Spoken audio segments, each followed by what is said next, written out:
Si ex-Menteri Perdagangan Tom Anda kembali menyaksikan Kompas Petang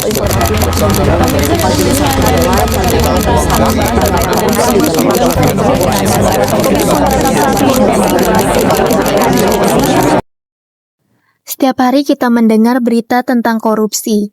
Dana yang seharusnya membangun sekolah, jalan, rumah sakit, justru mengalir ke kantong pribadi. Kita marah, kita kecewa, tapi kita terbiasa. Dan disitulah bahayanya.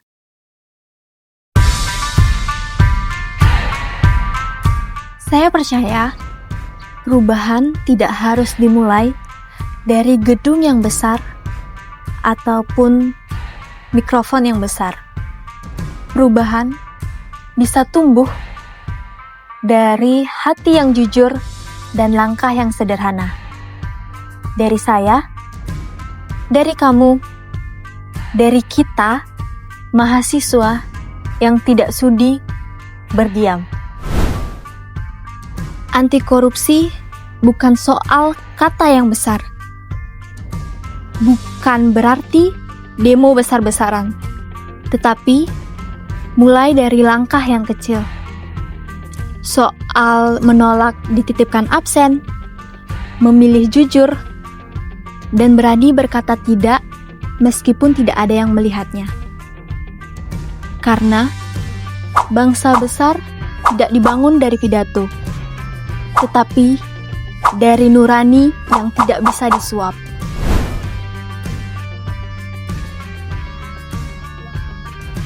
Menurut saya, gagasan yang paling tepat untuk pemberantasan korupsi bukan hanya soal hukuman, tapi soal budaya.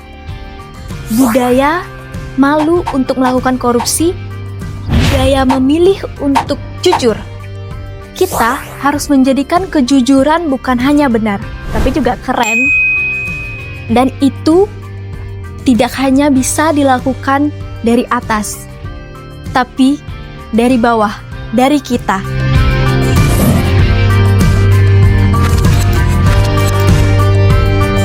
Lalu, kalau ditanya, hal apa yang paling penting dilakukan?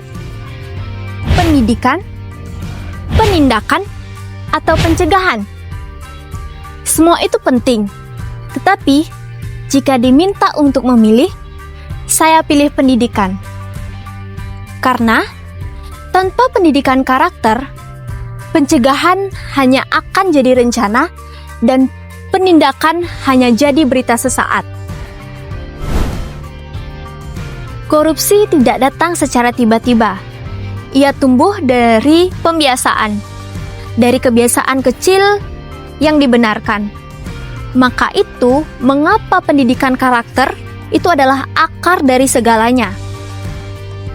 Pendidikan bukan hanya soal ujian, tetapi soal mengembangkan integritas, mengembangkan rasa keberanian untuk berkata benar, dan mengembangkan rasa empati sosial. Sejak kecil, dari rumah, dari sekolah, bahkan di kampus, kita harus menumbuhkan nilai-nilai tersebut. Karena pendidikan tidak hanya mencetak orang yang pintar, tetapi juga membentuk orang yang benar. Namun, pendidikan saja tidak cukup jika sistemnya rapuh. Pencegahan adalah soal membangun struktur yang jujur dan transparan. Pencegahan juga butuh keterlibatan kita, masyarakat sipil, mahasiswa, jurnalis, aktivis, semua punya peran. Karena jika sistem terbuka, peluang korupsi jadi sempit. Dan kalau semua itu masih dilanggar, penindakan harus dilakukan secara tegas dan adil. Hukuman berat bagi koruptor bukan soal balas dendam, tapi soal menegakkan keadilan dan menjaga kepercayaan rakyat. Hukum tidak boleh pilih-pilih, tidak boleh tumpul ke atas, tajam ke bawah. Penindakan yang konsisten menunjukkan bahwa negara tidak mentoleransi kejahatan, dan kejujuran bukan hanya slogan, tetapi kewajiban yang dijaga dengan serius.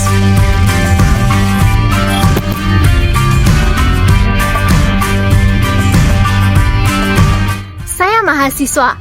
Saya belum punya jabatan, tapi saya punya nurani dan saya punya suara. Budaya anti korupsi tidak bisa dibangun dalam semalam, tapi bisa dimulai dari hari ini. Dari ruang kuliah, dari keputusan kecil yang tidak dilihat siapapun, dari saya, dari kamu. Kalau bukan dari kita, siapa lagi? Dan kalau bukan dari sekarang, kapan lagi?